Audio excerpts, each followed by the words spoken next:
Hello, bienvenue sur ma chaîne. Ici je parle de Jésus, le chemin, la vérité et la vie. On se retrouve ce soir pour une nouvelle vidéo. Ah, c'est le moment pour moi d'ouvrir mon cœur. Voilà, en ce moment, clairement, comme régulièrement, je suis en grosse remise en question, parce que voilà, j'adore me remettre en question. Une vie chrétienne sans remise en question n'est pas une vie chrétienne. Une vie humaine sans remise en question n'est pas une vie humaine. Et en fait, voilà, là, je suis à nouveau en train d'être dans cette saison où j'en ai marre de moi.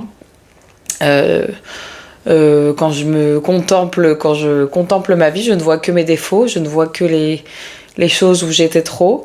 Et voilà, en fait, le Seigneur s'est à nouveau servi de sa parole pour me rappeler à quel point il était miséricordieux, à quel point il connaissait les difficultés humaines, nos limites. Et voilà, en fait, par le biais de l'exemple de notre frère Simon-Pierre, il m'a à nouveau parlé. Voilà, moi, ce avec quoi je lutte dans mon caractère régulièrement, c'est mon côté très impulsif. Et en fait, je me surnomme le bulldozer. Voilà, d'ailleurs, c'était rigolo. À mon anniversaire, il y a un frère qui a pris la parole pour me bénir pour mon anniversaire. Et il a dit, voilà, Fantine, tu rentres dans la vie des gens. Des fois, tu nous secoues. C'est pas agréable, mais c'est bénéfique. Et en tout cas, voilà, il disait que ça lui avait fait du bien, lui, dans sa vie et sa vie spirituelle. Bref, donc je sais que moi, c'est un truc que je trouve absolument terrible dans ma vie, et je sais que c'est une qualité pour certains.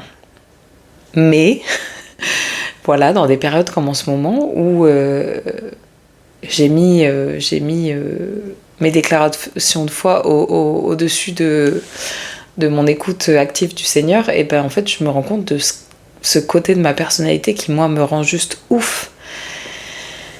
Et le Seigneur m'a enseigné à nouveau avec Simon-Pierre, qui lui est le disciple le plus impulsif.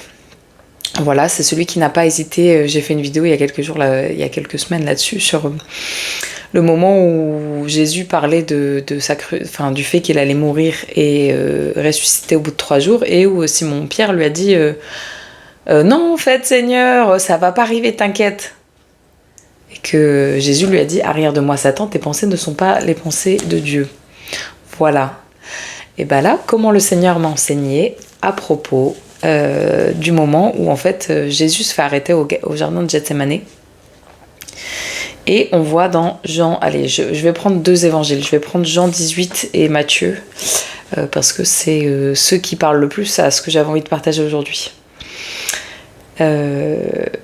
Voilà, donc on voit Jésus qui se fait arrêter. Il est écrit dans le verset 7, il leur demanda de nouveau, qui cherchez-vous? Ils dirent Jésus de Nazareth. Jésus répondit, je vous ai dit que c'est moi, si donc c'est moi que vous cherchez, laissez partir ceux-ci. Il dit cela afin que s'accomplisse la parole qu'il avait prononcée, je n'ai perdu aucun de ceux que tu m'as donnés. Alors, Simon-Pierre, qui avait une épée, la tira, frappa le serviteur du grand prêtre et lui coupa l'oreille droite. Ce serviteur s'appelait Malchus. Jésus dit à Pierre, remets ton épée dans son fourreau. Ne boirai-je pas la coupe que le Père m'a donnée à boire? Même passage dans Matthieu chapitre 26. Verset 51. Un de ceux qui étaient avec Jésus prit la main sur son épée et l'attira. Il frappa le serviteur du grand prêtre et lui emporta l'oreille. Alors Jésus lui dit, remets ton épée à sa place, car tous ceux qui prendront l'épée mourront par l'épée. Penses-tu que je ne puisse pas faire appel à mon Père qui me donnerait à l'instant plus de 12 légions d'anges? Comment s'accompliraient donc les Écritures d'après lesquelles cela doit se passer ainsi? Waouh! Il y a la côté... En fait, je trouve qu'on est trop... on stigmatise trop les personnes de la Bible, les disciples, les grands noms de la parole. On stigmatise trop, on répète on m'a dit, à l'église j'ai entendu que, et en fait on n'étudie pas assez en profondeur les personnalités et les failles et les qualités de ces personnes. Voilà, à chaque fois qu'on pense à Thomas, on pense à Thomas, c'était le disciple qui doutait, voilà, il a eu besoin de... Mais qui à l'époque, n'auraient pas eu envie de mettre les mains dans les cicatrices de Jésus pour être sûr. En fait, on peut pointer du doigt Thomas, mais les 4 autres doigts, ils pointent vers nous, en fait. Voilà, en fait. Donc, ce que j'aime bien avec Simon-Pierre, c'est que moi, il me donne un exemple en mode Fantine. Ton impulsivité, la façon dont des fois tu fonces dans le tas, ça étonne pas le Seigneur. Ça étonne pas le Seigneur, ça le dégoûte pas.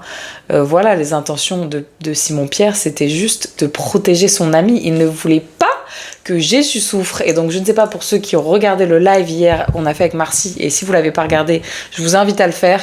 Franchement, il a été béni, on a parlé d'énormément de sujets, c'était vraiment une mine d'or. Et en fait, voilà, je disais à Marcy que des fois, moi, je suis la première à aimer tellement les gens que je ne veux pas les voir souffrir. Et des fois, pour les voir ne pas souffrir, je me retrouve à faire des choses, à déclarer des choses, à me jeter en pâture pour que les gens ne souffrent pas. Et en fait, on n'a pas tous la force de Jésus d'être assis sur notre destinée en Christ et de dire, mais en fait, là, chill. Je sais que je dois souffrir pour ça. Et moi, je sais, encore une fois, c'est un témoignage que je partage beaucoup, mais problème de fertilité. Quand je dis à mes sœurs, je sais que je serai délivrée et que je serai guérie le jour où on priera pour ça avec mon mari. Mes sœurs sont en mode, non, arrête de placer des paroles de malédiction. Je sais que c'est comme ça que le Seigneur va faire. Voilà. C'est quelque chose c'est une conviction qui m'a donnée, en fait. Bref. Et donc voilà, le Seigneur, il me rappelle dans cette situation que, encore une fois, il a dû remettre Simon-Pierre à sa place. Et en plus, j'aime bien parce que vraiment, dans cet évangile-là, il l'appelle Simon-Pierre. Simon-Pierre a fait l'acte de couper l'oreille, mais Jésus dit à Pierre, ne dois-je pas boire la coupe que le Père m'a donnée?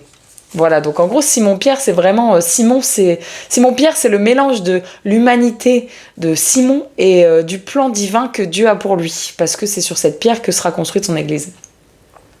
Et du coup, voilà, c'est Simon-Pierre qui agit dans sa chair un peu en mode... j'ai envie de faire quelque chose, je peux pas rester les bras croisés. Et de l'autre côté, Jésus, il répond à Pierre. Il dit à Pierre. Et il le ramène dans son appel divin en mode... Pierre, je dois passer par là. Je dois passer par là, ok?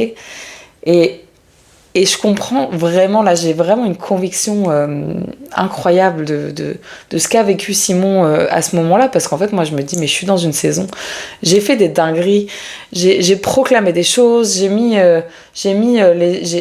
fait tourner beaucoup de paires de yeux sur Jésus, là, avec les temps qui viennent se passer dans ma vie. Et en gros, j'ai envie de fuir parce que je me dis, mais Seigneur, en fait, pardon, parce que j'ai fait quelque chose que tu m'avais pas envoyé faire, et pardonne-moi, j'ai ouvert ma bouche alors que j'aurais pas dû. Et j'ai envie d'avoir le réflexe de Simon-Pierre de me planquer, de fuir, de me cacher. Et en fait, à la fin de l'évangile, qu'est-ce qui se passe?